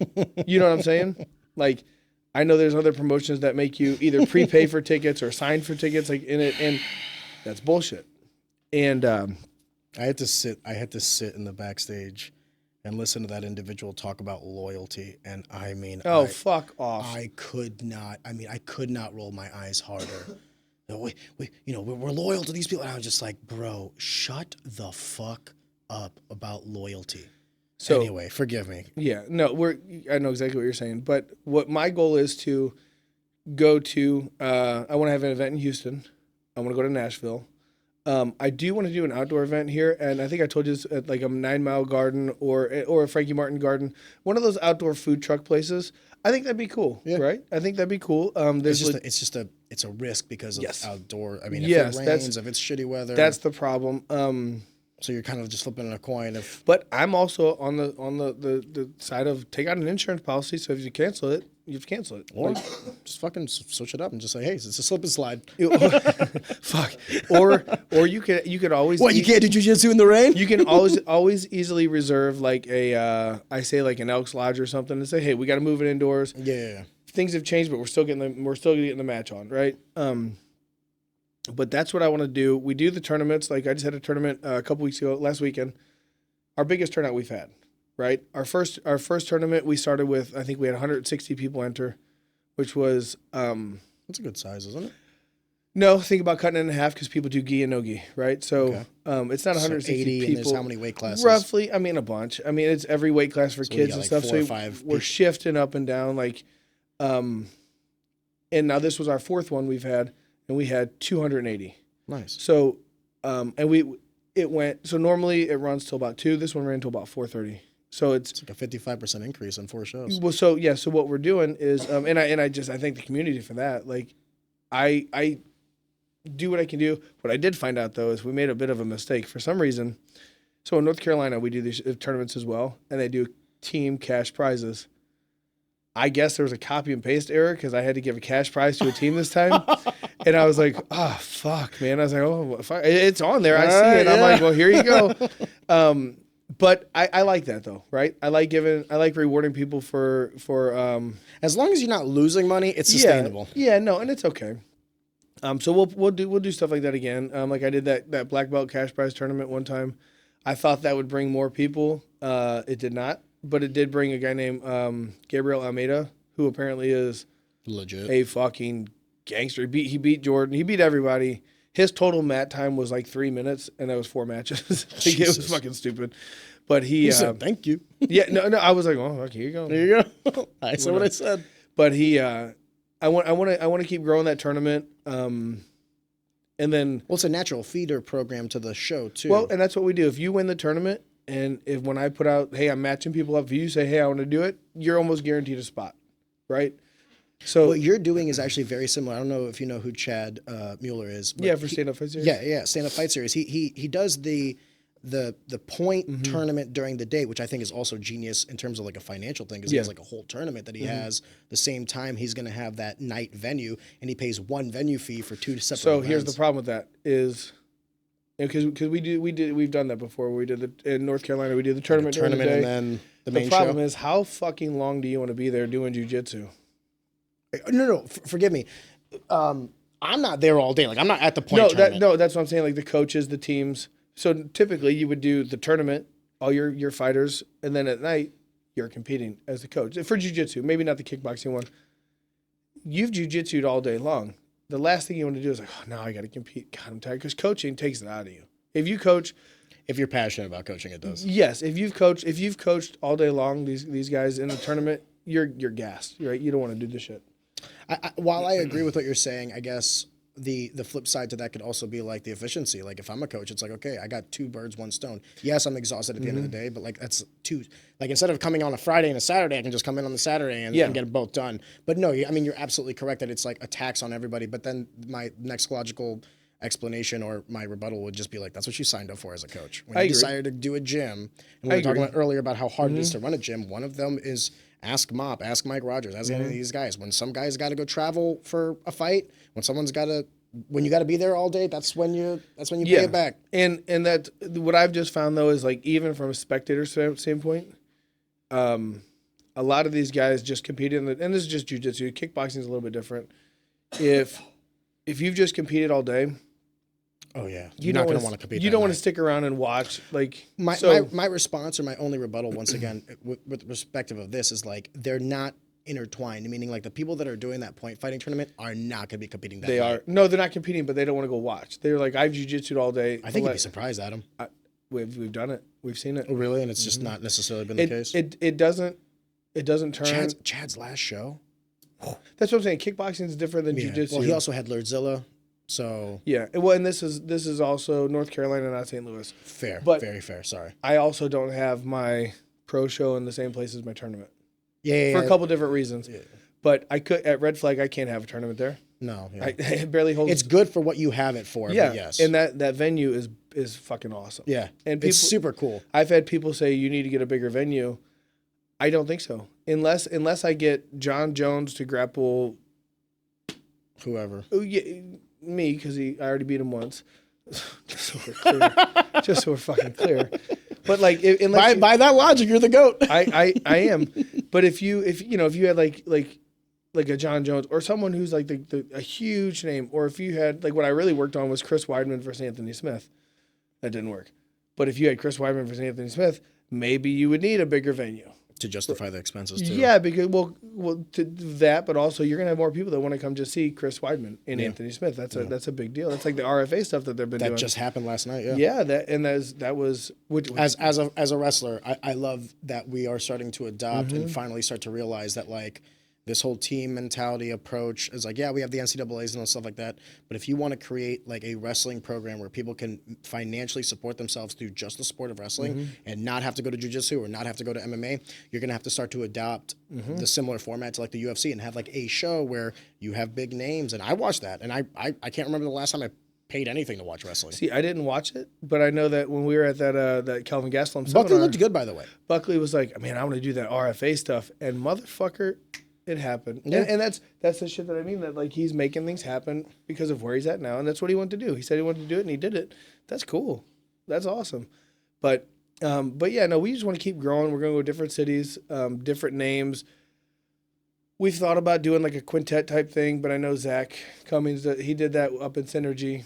Quintet, forgive me, what is that? That's where you get like 5-on-5 teams. Oh wow! Okay. Right? Well, kind of like CJI. yeah. Okay, sorry, something like that. Which is really cool. I think there's a lot of logistics like that need to be fixed, like the weight classes. Like you need to have, if you have 5 people, okay, well one guy's between this weight and this weight. One guy's between the weight. Like if you were gonna do, you need multiple from the teams. Yeah, in case but someone like gets hurt or something. we're not gonna have a 135-pound guy go against a 215-pound guy. Like that's just not with fun. that attitude. It was just not fun, right? It's like.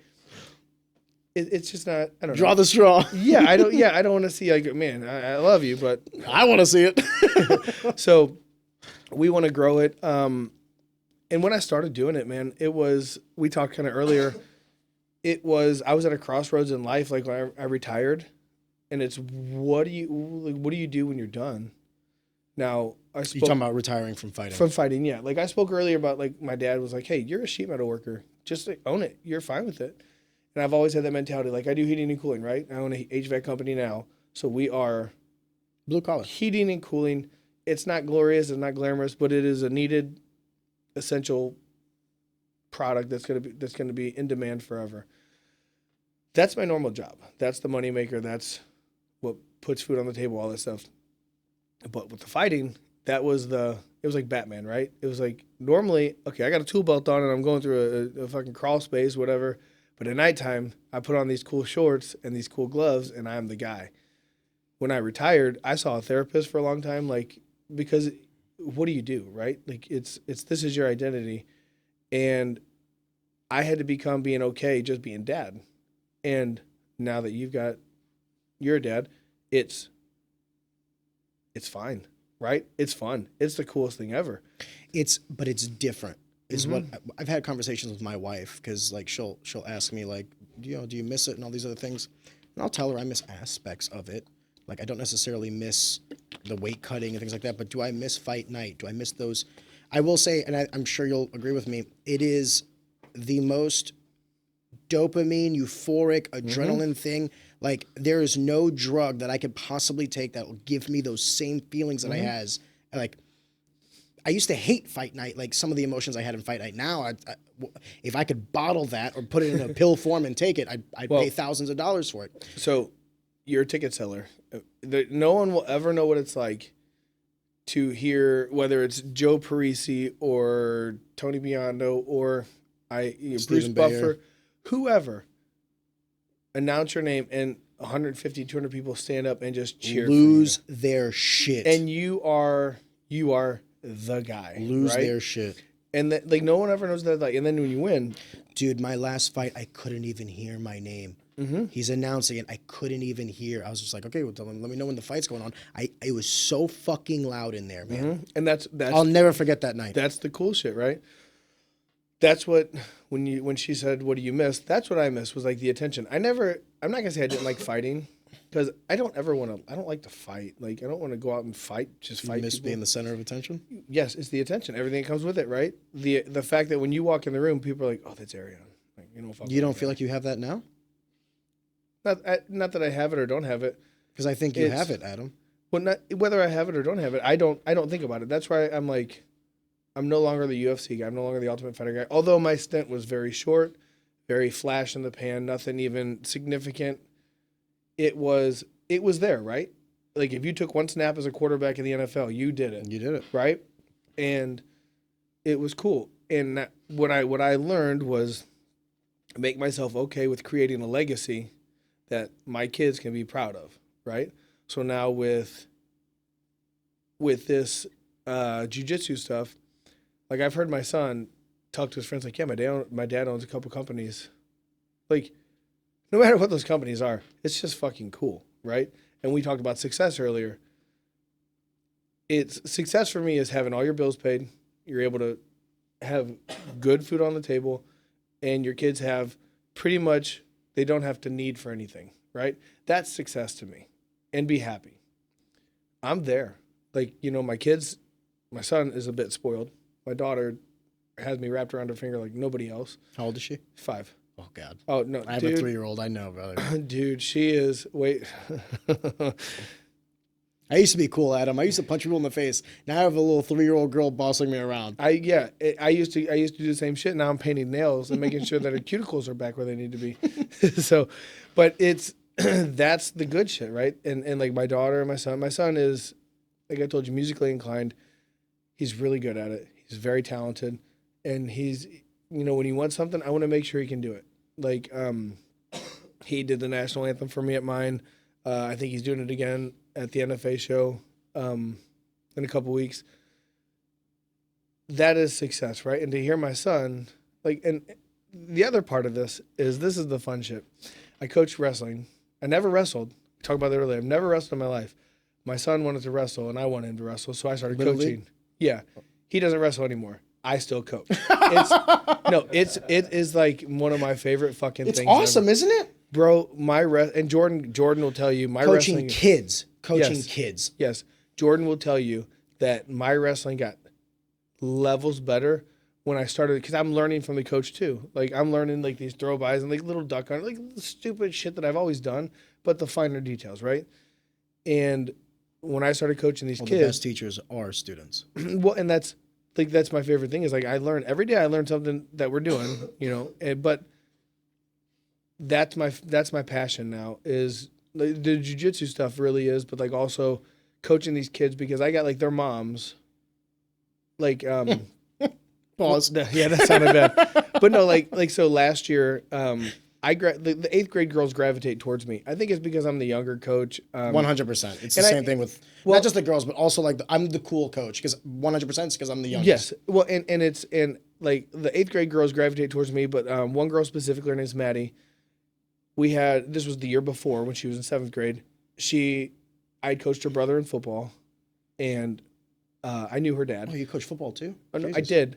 Sorry. I was fucking terrible at it. Like, never played. I'm terrible at Madden. He's just doing side quests in sports he's never done. That's what it is. No, that's. I want to see him on the lacrosse field next. Well, when I told you I'm a control freak, right? My son wanted to play football, so I'm fucking right down the sidelines making this shit gets done the way it's supposed to. But you don't know how it's supposed to be. I was a hype man. That's what I was. No, and that's what we accepted. Adam's like, never played football a day in my life. I'm going to be on that sideline to make sure you're all doing it right. Who can tackle better than MMA guys? No one. Exactly. Wrestlers are the best tacklers. I even had Afton, Ford, and Hill are trying to get me to coach football. And I was like, dude, I don't know anything about football. They're like, yeah, but you know how to tackle. You could be the tackling coach. That's what it was. Right? I didn't know there was a coach just for that. I'm like, if their legs can't move, they're going to fall down. Fair. That's it. So, but I was helping coach football. But this girl, Maddie, I'd coached her brother. And Maddie, the first day I saw her, we're doing push-ups. This girl, she is struggling, but she never stopped. And I was like, I really like your attitude. I was like, what's your name? She's like, Maddie. And I was like, okay, Maddie Hill. I was like, okay, cool. And her dad, Dustin Hill, nice guy, went to school with my brother, so I know him kind of from there. But we were at Fox, and she had a tournament, and she wrestled a girl from Troy. The girl beat her, but they were the only two in that bracket. The girl from Troy and her coach came over and said, hey, would you guys mind doing 2 out of 3? We didn't really drive all the way down here for one match. One match, yeah. So Maddie's like, sure. Was it close? Was it competitive? The first one, not really. Okay. Second one, my girl Maddie beat her on points. Okay. Wow. And then I was like, hey, Maddie, we got one more. And she's like, what do you mean? I'm like, well, hey, bud, that's what 2 out of 3 means. She's like, oh, my God, I didn't know. Maddie went out and fucking stuck this girl, pinned her. And then I'm getting goosebumps right now. She ran over and jumped in my arms, and I grabbed her, right? But our photographer took a picture of it right here. And it was Maddie's background on her phone, like, for the whole 8th grade year. It was like a moment. Yeah, and that was when I was like, this is what I'm supposed to do. This is what I'm supposed to do right here. So we get to 8th grade now, and then we're at Seckman having a tournament, and she's like, and, they're 8th grade girls, so she's like, oh, God, this fucking attitude. Guess what? High school girls are not any better. they all have it. This is what they do. But she's like, this girl I got to go with, she beat me like 5 seconds last year. I go, well, can we last like 10 or 15 seconds at a time to make it a little more competitive? Being a smart ass. Maddie went out and fucking pinned her. And then we had that same moment. I had tears. Like I was so happy for her because my job as a coach, anybody's job is it's not teach you how to necessarily wrestle. It's to get your mind right. Right. And set you up for the rest of your life. And I talked to her for 30 minutes to getting her ready for this match. She went out and pinned this girl. She was so happy and like it brought tears to my eyes. But it was like that moment, right?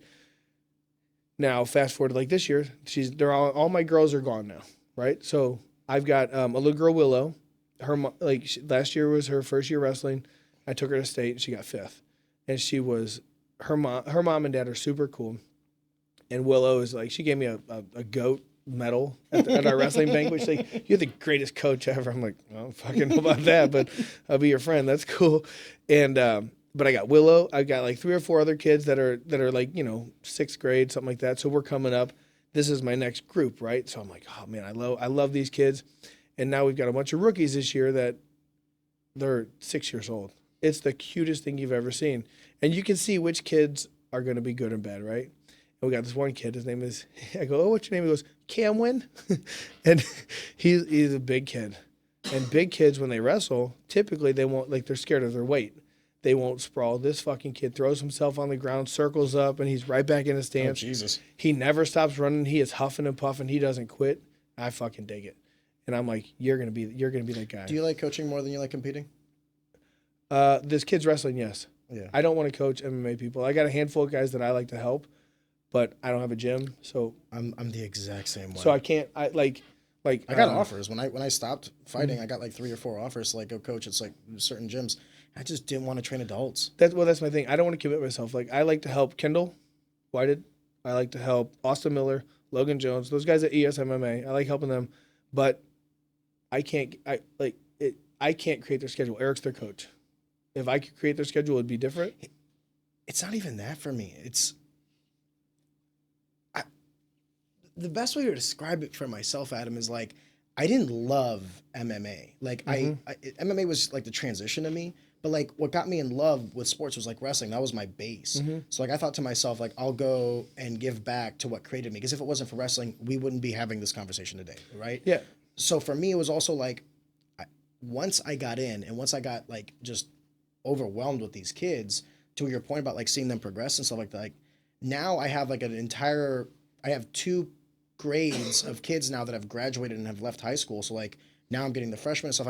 I'm starting like my 3rd wave of like children. Mm-hmm. And I'm thinking to myself, like, I just hope, like, I know that what I'm doing will have ripple effects far longer than anything I would do in MMA. And the same way I had coaches and mentors when I was young that had a real shaping in me as a young man, I think to myself, like, okay, if I can give like 50% of what I got, that's a success. And the outcome of that will be so much more grand and so much more impactful than anything I can do as like a coach of adults who have already established themselves. And that's the head coach of the program. His name is... Not saying that coaches of adults don't have an impact. They absolutely do. They're less impressionable. Yeah, I just think to myself, like, this is my bias. I think this is a better use of my time. Yeah, and our head coach, his name is Britt Jenkins. That's what he loves wrestling. His son is currently in college. His other son's still in our program. But he's like, this will shape you For the rest of your life. He goes, exactly. He's like, when you walk through the halls, people can tell you're a wrestler without telling you're a wrestler. And it makes sense. And a guy who never wrestled, I understand it. Aside from the weird walk that they most have. But like, it's a confidence. Right? And it's because in that wrestling room, our room is still very hard-nosed. For being kids, we're tough on them. Like, they start crying, we're like, I don't care. That's why we don't let the parents in the room. We're like, hey, granted, it'd be too crowded, but also, I don't need you in here. Yeah. So, but let me cook, I think the kids would say. But coaching the kids is so much fun. My wife gets a little upset because I'm gone, 3-4 nights a week, and then every weekend is something. But that's where I had to take myself back, right? Like, first and foremost, you got to make home life happy. While I agree, I low-key think that it's also something that they admire in us. She does. Does that make sense? Yeah, it's not like you're gone 3-4 nights because you're out with the boys or something like that. It's like, hey, I'm doing something bigger than myself, more than myself. And she gets that. She just granted, there's a balance. Duly noted. There's times she's had a wrestling shitty season's day. only so long. Yeah, well, it seems like it's all year now at this point. Preseason, postseason. Yeah, you're right. But she there's times where she's had a rough day at work. She'll be like, "Can you stay home today?" And I say yes. And that's why now I'm trying to figure out like my nights. I got to train myself too. Right, so I'm trying to figure out days I can go to Jiu Jitsu during the day because luckily it revived. Junior coaches a couple days himself, and he is phenomenal. A couple noon classes are awesome. I need to have him on the podcast. I've heard nothing but good things about him. Yeah, Junior's cool, man. Junior's awesome. There was one more question I had as it pertains to the conversation about fighting, and that was, when you look back on it, do you look back on it as, I'm glad I did this? Do you look back on it with regrets? Do you look back on it with, what are some of the emotions that you feel when you reflect back on, because you spent thousands, if not hundreds of thousands of hours of your life in this craft. When you look back on it in its totality, how do you view it? So I look at it as, I'm proud of myself, right? Because there's people there that shouldn't even step into a cage or a ring, but they still did. That's something most people can't do. And then to the level we get to as a professional, a successful professional, that's something people can't all do. Then to dip your toe in the Ultimate Fighter, that's pretty fucking cool. And then to be known for something, granted, it was getting kicked in the fucking face, it's still known for it, right? Most people can't. That's not how people know you, Adam. Well, a lot of people can't say that, right? But that's not how people know you. But you know what I'm saying, right? It's like, that's how. So if I'm like, oh, I was on the Ultimate Fighter, I'm like, oh, you remember when Uriah kicked that white dude in the face? I'm that white dude. Like, oh yeah. And when you remind them, well, yes. But then I was that white dude. Yeah, and but for like, to know that, and then fought in the UFC, and then Bellator and World Series of Fighting, now it's PFL, all this shit. And the people I've met, it's fucking cool. Like, I was talking to someone the other day about pictures of people. Like, I'm not, if Mark Wahlberg walks by, I'm not going to bug him for a picture. I might be like, that's kind of cool. I don't really care. But I've got a handful of people I wanted pictures with. So I met Mike Tyson on The Ultimate Fighter, got a picture with him, because it's Mike fucking Tyson. Animal from Legion of Doom, right? MC Hammer. I cornered Lucas Lopes out in South Carolina, and MC Hammer was in the airport. I was like, no fucking way. Well, he was co-owner of the promotion we fought on, and I didn't get to see him that night because he was just surrounded by people.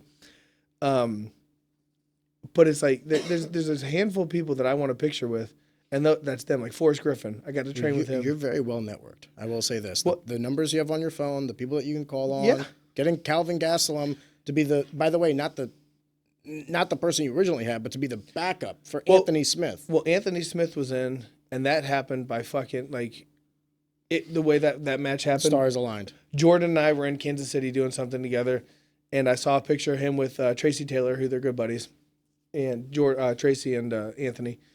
And I was like, hey, man, would he ever want to do it? Within 3 minutes, it was yes. Hey, Jordan, you want to go with Anthony Smith? Sure. Hey, would you go, Jordan? Sure. Within 3 minutes, it was done. The only thing we hadn't worked out was like the price and logistics. Yeah, logistics, all the other things. But I was like, wow, that's fucking cool. And then when Anthony dropped out, Kelvin was the first person I reached out to. Well, I talked to Zach Cummings. So Zach is one of my best friends. And I knew he had a show that same night. So the question didn't even get asked. But Zach's a, 14-time UFC vet. But yeah, and awesome, great guy, and really good. And then I was like, you know what, I'm going to call Kelvin. So I got a hold of Kelvin, instantly said yes. He said the only issue is they want me to fight. The match was October 24th. He had a fight booked in Canada, Vancouver, the week before. And I'm like, hey, well, we'll just keep it locked in, and if you get hurt, you get hurt. We'll figure it out. They moved his fight to UFC Noche in September, so he had like 6 weeks between, so we were good. The other person I had on the line was Uriah Hall against me, and that'll be a fun rematch. That might happen in April. It's there. It's there. That's not the name. That's not the said black guy. If you beat him, if you sub him, you should be like, sorry, Uriah. Well, the thing would be, I would have to put him to sleep. Be like, fucking just to return, just for the universe to come back full circle. Be like, who's sleeping now, bitch? Although it's not a sprint, it's a mile run. But the problem is he's such a freak athlete. He'd be hard to fucking handle. Oh yeah. But he, well, I'm sure he also trains jiu-jitsu. It's not like he's but he said yes. He gave me his price, which we have to negotiate. But he said yes. The person we have for April, they've said yes. We got to work out logistics, and I'll tell you that later. But I can't wait for this off the record conversation now. But it's crazy to think of, like you said, the network is huge. And I may be totally wrong here, and people might be lying to my face, but I think I can go in almost in any gym in St. Louis, and I'm not disliked, right? There's one gym I'm not going to go into, but I think the people in there like me. It's just the owners. I'd walk in there with you. Shit would hit the fan. But I can go in almost any gym, and it's not that I'm not going to, I would say respected, but it's because I'm not an asshole. I give, when I put people from certain gyms on these cards, I'm fair.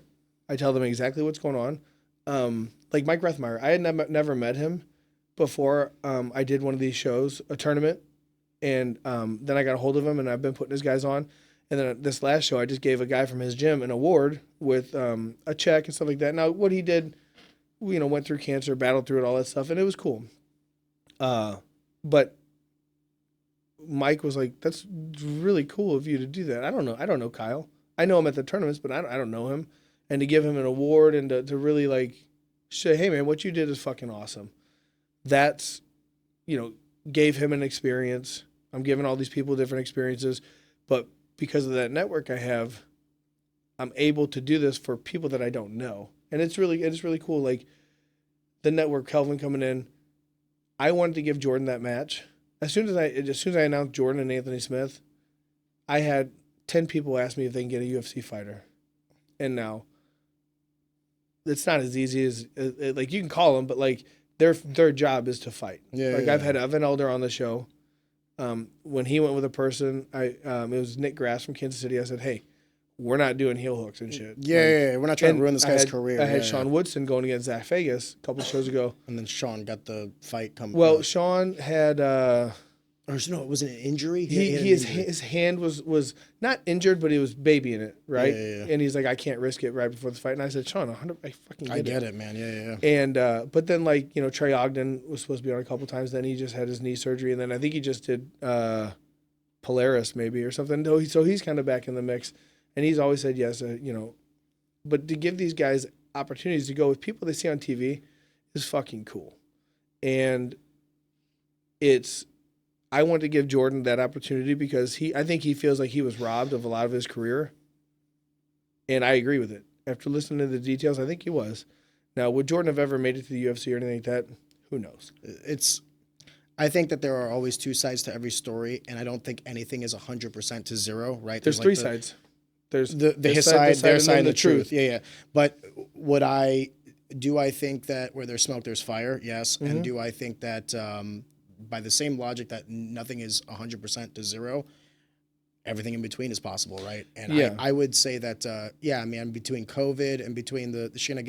shenanigans with his contracts. Yeah, they took like 3-4 years out of his career. And the thing with Jordan is, Jordan's really good. Jordan is really good, but he is one of the most dedicated people to when he did a fight camp. He was so disciplined. He is so disciplined. Oh my God! I told him, I said, this is what I never had.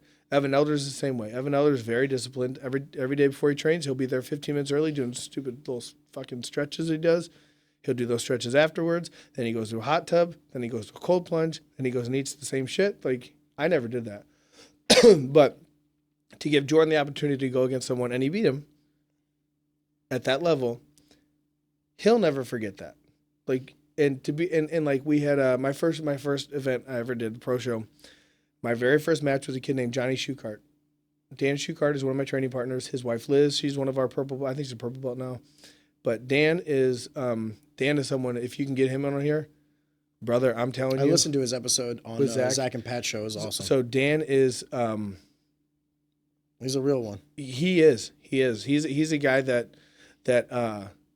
I respect everyone, but I put certain people on pedestals. He's a person I put on a pedestal as a father, as a husband, and that's just a person.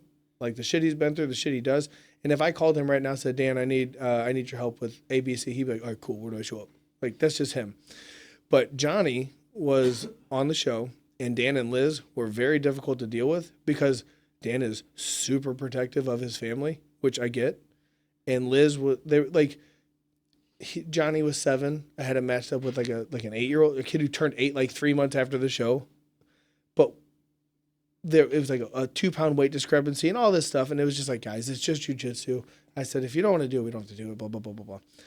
But after that, we got through it. And Dan was like, I'm sorry, we're so this way. And I'm like, I get it. No big deal. But to give them the memory of their son being on that stage in front of everybody doing something awesome, they'll never forget it. He'll never forget it. And that's why I do the jiu-jitsu stuff. Yeah, you make a little bit of money. We don't make anywhere near what people fucking maybe think. But anything we make, Enrique and I, we put it right back into it. Because we do these in North Carolina. We do them in St. Louis. Like I said, we're going to go to Houston. Nashville's an idea. Even Colorado's been thought of. But it's like, that's what we're going to do is start bringing these shows everywhere and give everybody opportunities to perform, make memories for themselves, and all sorts of cool shit. You are giving the gift of the thing that you so held in esteem, and it was that moment where you were the center of attention. And whether it's in the middle of a cage, in the middle of a wrestling circle, in the middle of a football field, or in the middle of a jiu-jitsu match, you're giving these people the opportunities to feel the same emotions, the same moment in time that you did, and I think that's beautiful, brother. Well, we're trying. We had a girl, Susie Uncle. She fought I say fought, it's not a fucking fight, it's jiu-jitsu. She had a match up in Kansas City, but she told me, she's like, as we're coming down the elevator, it's me in front and her husband Josh, who's they're both black belts now, and then Amanda Clifton was there, and then Nick was there. She's like, I felt like a superstar. And I was like, that's what we want to do. It's like, I want everybody to feel exactly like what you just said, to have that same feeling of I'm super fucking important, right? And even if it's for 10 minutes. Yeah, and it's cool. It's fun. It's fun. And people experience it and love it. I appreciate you being on. I don't know if this is what you were expecting the podcast to be, but I hope it was enjoyable for you. It's been good. Yeah, I thought it'd be less close. I thought halfway through you'd have the heat on. Well, let me for the second half of this conversation, you switch to the OnlyFans. you cut to the next screen. I'm just naked. I'm just and there's a blur. I'm like, there's cameras underneath the table that have been going up the whole time. That's okay. But no, it's been good. Like I said, we've tried to do it before. And you're busy. I'm busy. I want to also say this for like every other guest. Like you're not the only one, and like I never take offense to it because it's like I don't pay anybody to do this.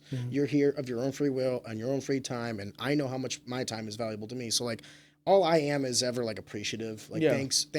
We have your episode 129. Thanks to the over 115 guests that we've had. Some of them have been repeats. So like 115 individual people to come here to give me at least an hour. To some people give me 5 hours of their time. So I'm cool as a cucumber, and I'm very appreciable. I appreciate it, man. Thanks for having me. I enjoy doing this stuff. It's fun. And I think you get like, I'm a weird dude. Like in general, like all my friends know me as like this weird. I speak what's on my mind. I don't really hold shit back. Neither do you, right? Like, I think if you have a facade of bullshit, you're a fake person. I'm a weird person. I do weird shit. I say weird things. I like coming on these shows, and I get to just be myself. And the people, they have a misconception of me. They used to, at least, that like I said, I'm an arrogant, cocky prick. But that was like fight days. Like, I want people to understand that I'm just a normal dude. Like, and what I'm trying to do is be like I talk about Dan, being a good dad, a good father, good person. I think being a good person is all that really matters, right? If you do good things will happen to you. And I think what you're doing here is awesome, and that's why I like doing like this, like Zach and Pat. Also, rewind. Zach never said he's gonna beat your ass. I was just fucking with you. I take back my comments. But we're gonna edit that out. But like if like for instance, I could even show you this on the message. Zach's like, oh, we'll probably sell a bunch of tickets. I said, I don't give a fuck. I said, if it's something you guys want to do, that's fine. I just think it's fun. Yeah, well, that's the thing is like, the tickets will sell themselves, right? Yeah.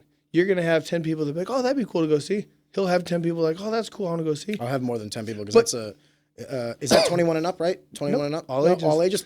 Yeah, I do all ages because my son, I want him to go to all of them. Like, I have kids compete. Like, when I had little 6 and 7 year olds, like Junior's daughter, Winter, competed. There's nothing fucking cuter than when you saw a 5-year-old girl in a gi.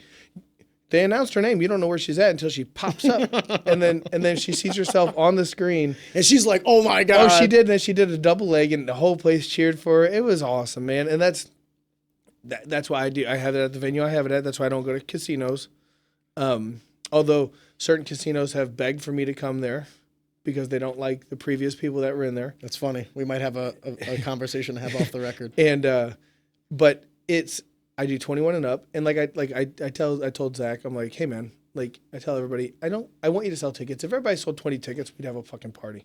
That's great. It only holds about 500 people, smaller venue. 500 people is shoulder to shoulder then. Yeah, no, it is shoulder to shoulder. So we typically sell because the last show I was at, I mean, it was packed. Well, I eliminated, like you said, made the mat bigger. I eliminated seats because I want to put a better product out, right? I don't care about this row of 10 seats, this row of 10 seats, whatever. It is what it is. We'll still sell the tickets. It's fine. I want to put out a good product, but if everyone sold, 10, 20 tickets, that'd be great. But I have some where people don't sell any tickets. I lose a ticket because I got to bring a coach. So it's not necessarily about that. Tickets will sell themselves. And I always do say, hey guys, try to sell tickets because I pay everybody on what they sell. And I'm very transparent about, here's my numbers. I will show you what you sold. Here's the list I get from a ticket guy. Here's what you get. Never hide anything. Never want to be shady as fuck. I don't like that. So, but like getting you guys on, that'll be cool. And just growing, it'll be fun, man. That's why doing these helps, right? Maybe people like me. Maybe they don't like me.